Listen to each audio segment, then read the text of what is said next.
Hello everyone, this is Melanie Pelayo with Financial Perspectives. In today's video, I'll be covering how a financial plan is your roadmap to meeting your financial goals. Through it, I want to help people gain an understanding of the basics of financial planning and how engaging in comprehensive financial planning can benefit you. So let's start off by defining what financial planning actually is. Financial planning is the process by which you meet your life goals through taking a big picture approach to managing finances. When you throw the word comprehensive in front of the phrase, it describes what I, as a certified financial planner, help our clients do. We use an integrated approach to monitor all aspects of your financial situation. We focus on 6 key areas, which we'll explore a little more in depth later. They are cash flow and net worth, insurance and risk management, tax planning, investments, retirement, and estate planning. So what can a financial plan do for you? Well, we see its value through the ability to help you clarify what exactly your financial goals are. And once you know these goals, we help you identify the strategies to help you achieve those goals by answering what do you want and how do you get there. And ultimately, providing you with a way to implement those strategies by providing you with an action plan. Let's start with that first bullet point, identifying your financial goals. This is really a matter of asking yourself, what do you want? Is it to retire by the age of 50 or to send your kids to a private university debt-free? Do you want to buy a house? All of those potential wants can be formed into your financial goals. The best thing to do is list these goals out. Many think broadly at first, but part of the process is working to make your goals more specific and measurable. So instead of just saying you want to buy a house, you identify that you want to buy a house with a budget of $500,000 in 2 to 3 years. Specifying that 2 to 3 year time frame is your time horizon. A goal usually has 2 time horizons, a period of accumulation and a period over which money will be spent. Think of retirement, for example. If you plan to retire by the age of 60, all the time you spend saving money until that point is your period of accumulation. And when you finally do retire, from age 60 until you die, that's the time over which you'll spend the money you've saved to take care of your retirement expenses. And the final thing to remember about making financial planning goals is to rank their importance. This prioritization helps immensely in the planning process because not all goals may be achievable. So we as planners need to know what's most important to you so that when we are reviewing strategies, we can keep this in mind. Now that you have your goals identified with specific and measurable time horizons and placed into priority order, how do you achieve them? This is where comprehensive financial planning steps in to help. The process is usually broken down into 6 steps. If you're working with a financial planner, he or she will start by gathering a little information about you and your situation so that they can work with you on part 2, establishing the goals and objectives of the plan. Once those are laid out, the data gathering process starts, usually by the client filling out a detailed questionnaire that will provide a financial planner with the information needed to evaluate his or her current situation. Using this data, the planner develops a comprehensive financial plan, which we then go over together. Within that plan, there's an action items list that provides instructions on how to implement the plan. Once the plan's handed over, though, it can't just sit on the shelf, which is why periodic reviews need to be scheduled so that the progress towards your financial goals can be tracked. Now that you have a general understanding of what financial planning is, let's examine the elements that make up the meat of your planning document. I've put together an example that we'll examine through the rest of this video. John and Jane are married. Both are in their early 40s. They have 2 children, Jerry, age 8, and Judy, age 5. Both are currently employed. John is a senior manager, and Jane works for a local college. Family enjoys relatively good health with no major medical problems in their history, and they currently have savings and investments totaling around $220,000. They also own their own home worth approximately $600,000. Now remember, the elements of a financial plan are going to answer 2 simple questions. What do you want, and how do you get there? So what do John and Jane want?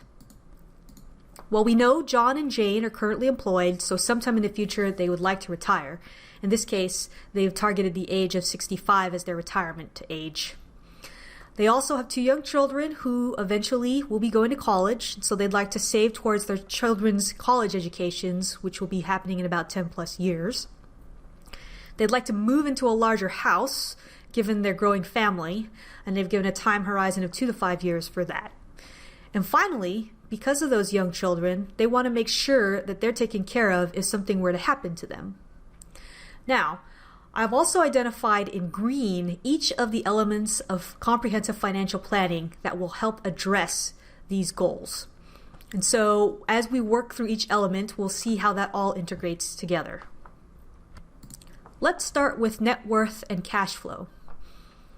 Net worth is really an overall statement of what you own and what you owe, or your assets and your liabilities. Cash flow gives you the full information of your income and your expenditures. And together, both of them give you a real picture of your present situation and help you make realistic financial goals. What we really don't want is for you to end up like the poor lady in the cartoon here, who finds out from a financial planner that she has to work 2.5 years in order to cover just 1 year's worth of expenses. Here we have a sample net worth statement for John and Jane. And what we can see is that this is going to tell us what they have to work with now. The net worth statement is broken up into 2 columns. On the left-hand side, we have what they currently own, or their assets. And on the right-hand side, we have what they currently owe, which is their liabilities. If you subtract liabilities from assets, that gives you net worth. And in this case, John and Jane's net worth is a little under $357,000. As you can see, I've highlighted a couple of sections within this net worth statement that will inform us with regard to John and Jane's financial goals. And at the end of this segment, I'll actually break it down and tell you how each of these sections help us with regard to the planning goals that John and Jane have. When we're looking at cash flow, what this tells us is if you'll have more to work with to accomplish your overall goals because you have a surplus of money at the end of each month, or if you'll need to make changes to accomplish anything because you're either living paycheck to paycheck or you're running a deficit. Again, what I've done is highlighted some green sections that will help inform the goals that John and Jane have. And the good news here is that if you look at the very bottom line, we have a surplus of a little over $2,800 every month that John and Jane can use to accomplish their financial planning goals. So how do net worth and cash flow statements help John and Jane? Well, if we break down their goals, here's what we see. They had a goal for retirement, and the net worth statement tells us that John and Jane already have about $160K saved in dedicated retirement funds. The cash flow tells us that they already save regularly into these retirement accounts, so they are well on their way to accomplishing their retirement goal at age 65. If you look at the children's college education, we see from the net worth statement that there really are not currently any dedicated savings for this goal. But the cash flow statement tells us that John and Jane do have the ability to start saving for this goal with their surplus. And finally, moving into a larger home, the net worth statement tells us how much their current home could net them if sold and how much money they currently have saved for any potential down payment. And the cash flow tells us about how much in their budget they could bear for home expenses based on what they spend now. The next element we're going to cover is insurance and risk management. Insurance really provides protection and mitigates risk against an unseen eventuality or financial replacement need. And really it's used to transfer risk, usually of a low probability event that has a high cost associated with it. For example, if you live here in the Bay Area, one of the big questions that's often asked is whether or not we need to get earthquake insurance. Now we know that an earthquake is inevitably going to happen. What each homeowner has to ask is whether or not they want to self-insure by not taking on an insurance policy, or whether they would like to transfer that risk to the insurance agency and get earthquake insurance. Within a financial plan, we review your insurance coverage to answer 3 simple questions. 1, are your risks adequately covered? 2, if not, is insurance necessary to cover them? 3, if insurance is needed, how much do you need? And that last question brings me to my next point. Really, insurance is an individual choice. Every person has their own feeling on what is and what is not an acceptable risk they're willing to take. Just like with earthquake insurance, everyone's going to decide whether or not they're going to buy the policy or not based on what risk they're willing to take. Common insurance reviews that we usually do are life insurance, and that's mainly for income replacement, especially if you have someone within a relationship that is making significantly more money than the other person. If the person that's the high earner goes away, how will the other person be able to maintain their standard of living? And part of that answer might come from life insurance. There's also property and casualty insurance. Most people are very familiar with this. These are your homeowners policies, your auto policies, and then also general liability policies, which are umbrella policies, which cover any liability that you may incur above and beyond what your homeowners or auto insurance policy might not cover. Health care policies, most people are also familiar with this, but mainly from a standpoint that during their employment time, that is covered by the person that you work for, and that's usually private insurance. With retirees, we're also looking at Medicare coverage. Disability insurance, again, that's one of those ones where people have to decide whether or not they're willing to self-insure or buy a policy and transfer that risk. And finally, nowadays, one of the big topics in insurance, especially for retirees, is long-term care. Because as we continue to push the age of longevity out, more and more people are going to be susceptible to having to have some form of long-term care in retirement. And there are ways to insure against that cost. So how does insurance planning help John and Jane? In their situation, a life insurance review was needed. Since John is a primary breadwinner, his income needs to be replaced in order for Jane and the children to continue living to the same standards they currently enjoy if John were to pass away. So we do what's called an income replacement analysis to come up with a lump sum for a life insurance policy that they could take out on John's life. Another concern they have is the children's education funding. And part of what they can do as well is include a lump sum that will cover the children's education needs within their life insurance coverage.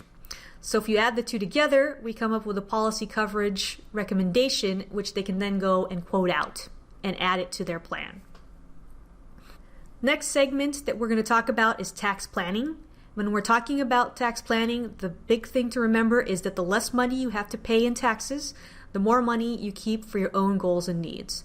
So a lot of what we focus on here is tax minimization. And one of the ways that we're able to minimize taxes, one of the big ways, especially for regular W-2 employees, is through retirement contributions. And that's maxing out qualified retirement plans. Most people are familiar with 401ks. If you're a small business owner or a solo practitioner, SEP IRAs and simple IRAs and defined benefit plans are also ways for you to shelter a lot of income through qualified retirement plans. If your employer does not offer a retirement plan, there are also individual retirement accounts that are available to you, either in the traditional form, which is a tax-deferred account, or a Roth form, which is tax-free. And we'll discuss that a little later on, what the difference is between those two. Another way to minimize taxes is through investment strategies. And a lot of that has to do with tax loss harvesting in investment accounts. If you have a taxable account where some of your investments are underperforming, you may want to sell those at a loss to offset some gains you may have had earlier in the year. Another strategy we often recommend is to make sure that you have a diversification of accounts, and this is especially important in retirement planning. And what we mean is that you have a good mix between taxable, tax-deferred, and tax-free sources of income in retirement, because using those three in combination can help minimize the taxable impact you have. A taxable account is an account like a brokerage account where you put money in there after taxes, and the only thing you pay from a tax standpoint is capital gains taxes and dividend and interest taxes. And that, at this point in time, the highest from a long-term capital gains standpoint is a 15% rate. And qualified dividends are also taxed at a 15% rate as well. Tax-deferred accounts are like your 401ks and your IRAs, where the money goes in pre-tax. You're able to deduct that immediately from your current taxable income. Any earnings within the account grow tax-deferred, but once you pull that money out in retirement, it is taxed to you at your ordinary income tax rate. The tax-free account, like a Roth account, is kind of the best of both worlds. The money that you put in does get taxed immediately, so you're not getting that immediate benefit. But while it's in the account, any earnings grows tax-deferred, just like a traditional IRA or a 401k account. And in the end, when you go to pull the money out in retirement, it is completely tax-free at this point in time. So having that mix really helps with the flexibility of your tax planning while in retirement. There's a lot more flexibility that's available to business owners versus W-2 employees, and the main reason for this is that business expenses really add up. You're able to expense your equipment, any qualified retirement plan administration fees, any benefits that you provide to your employees, and the costs of running an office. And really what we do is advise these business owners to consult with a professional CPA, because those are the people that are going to be able to know your business inside and out and help make sure that you're taking advantage of anything that can cut your bottom line in terms of what you're going to owe from a tax standpoint. In this situation, John and Jane are not business owners. They are W-2 employees. So how does tax planning help John and Jane? There are a few things we can recommend. One would be to continue to maximize their contributions to qualified retirement plans, because that will reduce their taxable income. We know they send at least one child to daycare, so they should take advantage of the child care credit whenever applicable. They do have a mortgage on their house at this point in time. Having that mortgage is going to be a nice deduction for them, so we would recommend they maintain that mortgage for the interest expense write-off. One other thing we'll take a look at is clients' W-4 withholdings, because we want to make sure that they're not withholding too much or too little from their paychecks for taxes at the end of the year. And in this case, John and Jane were right in line where they needed to be, so we recommended that they just maintain their current elections. Let's move on to one of, if not the most important elements of your financial plan, and that's your investments. When discussing investments with clients, there's actually two elements that we're going to look at: saving and investing. I'm going to use another example. Here we have John and Jane again. And in this instance, John starts saving $2,000 a year at the age of 25, but he puts his money into a non-interest bearing account. On the other hand, we have Jane, who saves the same exact amount, $2,000 a year, starts at the same time, age 25, but she actually invests her money and earns 9% pre-tax and 6.7% after tax. So who do you think has more money when they're both ready to retire? If you said Jane, then you're correct. The key thing to learn here is that making your money works for you. In other words, by investing that money and earning that 9% pre-tax or 6.7% post-tax, Jane's money is working for her. And in the end, she has almost 4 times more money than John, who just let his money sit in the bank. So John has learned his lesson, and now he knows that he needs to both save and invest in order to optimize his investment plan.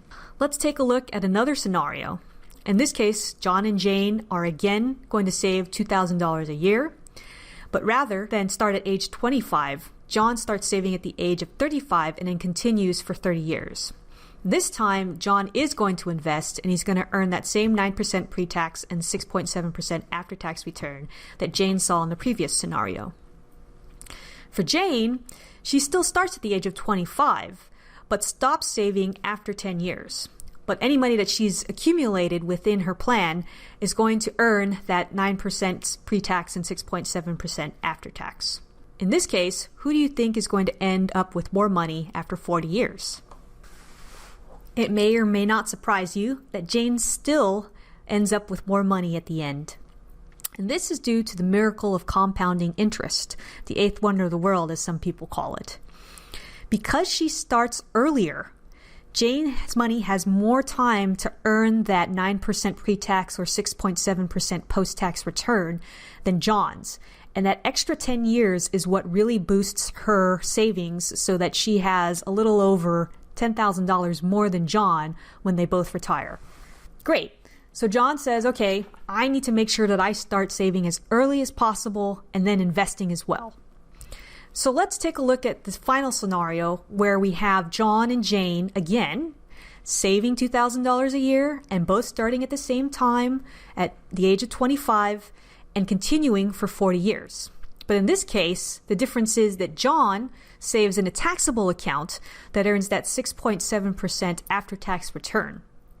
Jane puts her money into a tax-deferred account, her 401k account, and so that money earns 9% pre-tax. As you can see, deferring taxes really does help boost account value.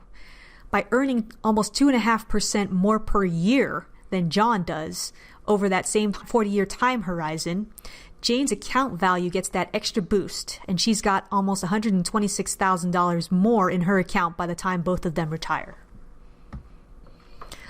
Let's pull this all together. So we need to combine saving and investing for our best results, which means we make the money that you save work for you by investing it. Also, remember that time is your friend.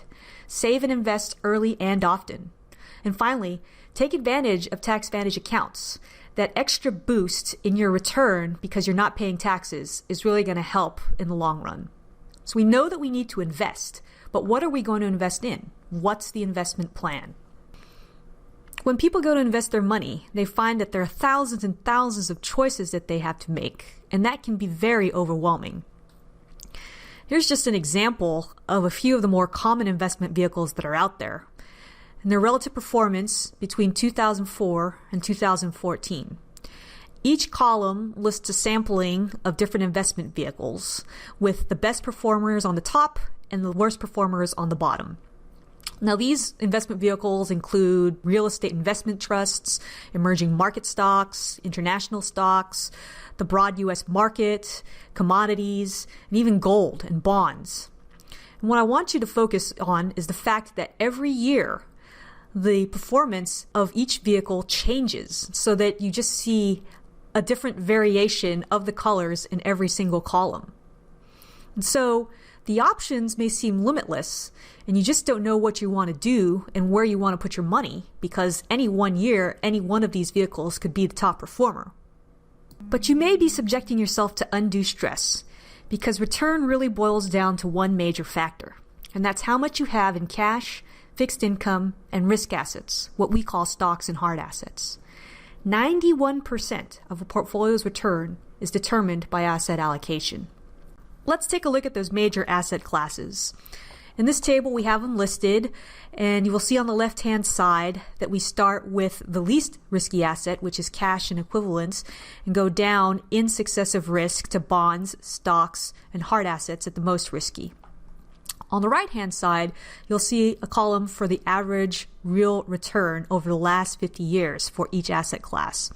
And as you can tell, the amount of return you'll receive is commensurate with the amount of risk that you'll take. Cash and equivalents over this 50-year time period has given you a pittance. It's less than 1%. Bonds have done a little better. They have returned 3.4% over that time frame, and stocks even better at 5.6%. Hard assets are a little bit harder to get an average return simply because there are so many different types of vehicles that you could own underneath, and their return is very variable over that same time period, that there's really nothing that we can use that'll make sense in terms of an average return. Another major key to a client's investment plan is their risk tolerance. Often when we ask clients how much risk they're willing to take, they'll reply with words like, I can take a moderate amount of risk, or I can take a lot of risk. But that's really hard for us to quantify. So we like to use this chart in order to help us do that. In it, you'll see 5 different types of portfolios, starting with Portfolio A, which takes the least amount of risk by having 0% exposed to stocks and other risk assets.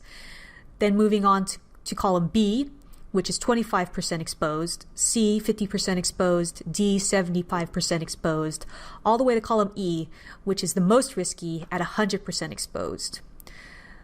The bars show the variability of return in any one year. The green being the most you can make in 1 year, and the red being the most you can lose in any 1 year. When looking at this chart, you should really be focused on the bottom half of it, the red bars, because that will tell you how much risk or downside you can tolerate in any given year before you start losing sleep at night. And when we know that, that can help us determine what the appropriate asset allocation is for you. One final point about the investment plan. We believe that a real key to long-term investment success is to make sure that you limit your large losses. What does that mean? Let's take the example of 2008, where the market lost nearly 50% of its value. If you wanted to get back to where you were before the crash started in 2008, you would have to make 100% in return to get back to your original amount. Now, this is really hard, especially for a retiree who may not have the luxury to wait to get that 100% back before they have to start pulling out from their portfolio, which then just makes them even more and more behind. So being able to limit your large losses is going to mean that you have less to gain on the upside to get back to whole. So let's bring this all back to John and Jane. How does investment planning help them? Well, any goal with a monetary value associated with it ties back to investment planning. So for them, their retirement, being able to buy a house, and funding the children's education is going to have some sort of investment plan that's going to be related to that. Now remember, investment planning must help meet the return assumptions used when planning your goals. Because if it doesn't, then you're going to have to make adjustments to the plan based on the actual return that you are receiving. All right, next up is retirement planning. And if we look at the retirement landscape now, it's a lot different than what we saw maybe 20, 30 years ago.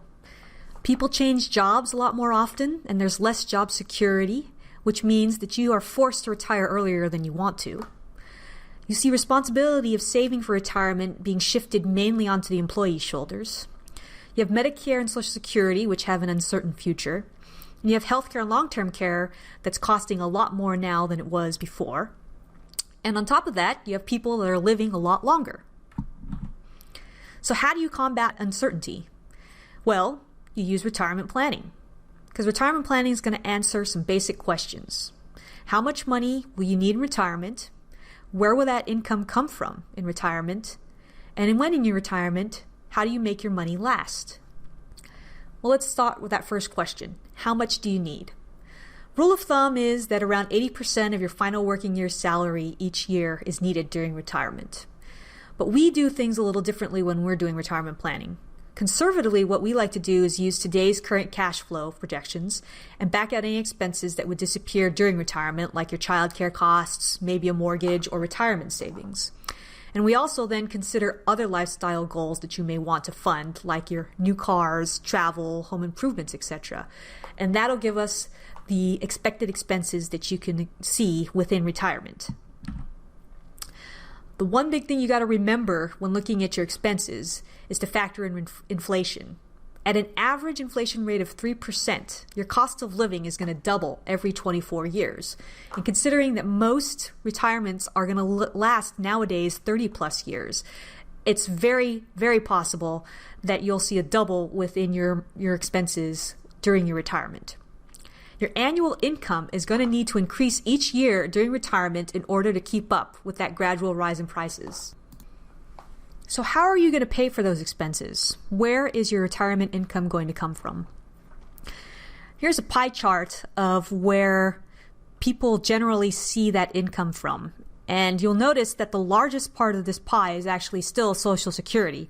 Although if you look historically, this has shrunk greatly. It's still 35%, but it's becoming a smaller and smaller portion.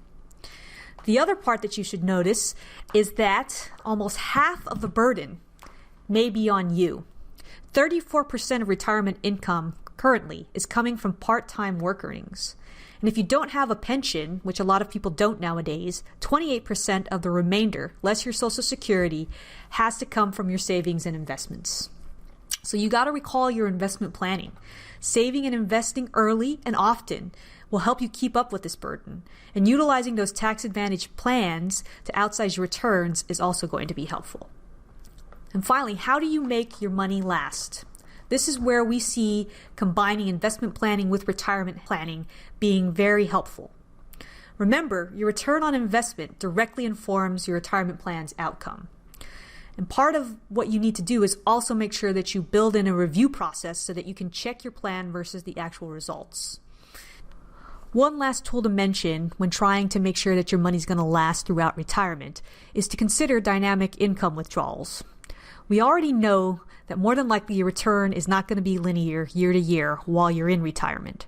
So having flexibility in the amount you take to make up your income needs can really help stretch out your portfolio's life. So bringing this back all to John and Jane, we know that they had a target retirement date of the age of 65. So even though they're 20 plus years away from when they plan to retire, running this analysis puts a stake in the ground for them. It also confirms that current savings levels are appropriate to reach their retirement goals. And finally, it helps them keep motivated to stay on track, as the plan's regularly monitored versus their actual results. This brings us to the final element of a comprehensive financial plan, and that is estate planning. Usually, when I mention estate planning, most people have that image in their head of that scene in the lawyer's office where a rich man's will is being read. But estate planning is not just for the wealthy. Everyone can benefit from elements of the estate plan. Why would you need an estate plan? Well, if you have minor children, you might need one. Or if you own property that won't pass through a contract of law, like beneficiary designations or joint tenancy. Maybe you own significant property and want to make sure it's passed to the next generation in the most efficient way possible. Or you may need to take care of someone with special needs. Or you may want to ease the burden for those you've left behind. Some common estate planning documents we often go over with clients are a will, and with a will, assets passed through this instrument are subject to probate. And probate is a court-overseen process by which these assets are transferred to your beneficiaries. Probate will usually cost anywhere between 3 to 8% of your estate's value. So for someone who has $1 million estate, which is entirely possible here in California, where real estate can be upwards of $500K, plus anything else that you own, your probate costs are going to be anywhere between $3,000 to $8,000 in the end. Then there's the trust. Now, trust is almost the exact same thing as a will. But with a trust, you avoid probate and the trustee distributes the assets per a trust document. With a trust, what you're doing is paying that probate cost up front. You pay anywhere between $2,000 to $4,000 for the trust document, but then you don't have to go through probate and you don't owe the expenses of going through the court system. A power of attorney names an agent that will act on your behalf in case of your incapacity. And finally, a healthcare directive instructs your doctors and your agents on your wishes with regard to your healthcare. Some of you may recall the incident of Terri Schiavo, who was in the hospital and declared brain dead by the medical professionals. But unfortunately, she ended up living for many years after that because she didn't have a healthcare directive in place. And she had a husband on one side who wanted to take her off life support and parents on the other side that didn't. So they had to fight out what was going to happen to her in court. So if you don't want that to happen to you, I recommend you get a healthcare directive. So how does estate planning help John and Jane? Now, if you remember from the beginning, John and Jane were concerned with what would happen to their children if something were to happen to them. So if John and Jane were to have a will that details their wishes with regard to the care of their minor children upon their death and names their appointed guardian, estate planning is going to help them do that. John and Jane could also benefit from establishing a trust, as they have assets that would be more easily passed by this instrument than through probate. Also, a trust could establish a fund for their minor children should John and Jane pass before Judy and Jerry reach the age of majority. The last component of your plan is that action items list. The action items are going to establish who needs to do what and when, because your plan is only as good as the action you take. At the same time, you got to remember that life happens, so your plan should not stay stagnant. You don't want to put it on the shelf and never look at it again. Make sure that your financial planner builds in some sort of review process. That way you can check up and see if you're on track and make any additions or subtractions to the goals along the way. Because ultimately, if you fail to plan, then plan to fail. I'm sure none of us want to be in the position that these poor folks are, finding your parents at the door because they failed to plan. So let's make sure we don't. This concludes our video, Financial Planning, a roadmap to your financial success. If you would like to know more about how working with a certified financial planner can help you achieve your financial goals, please visit us at www.financialperspectives.biz. Thank you for watching.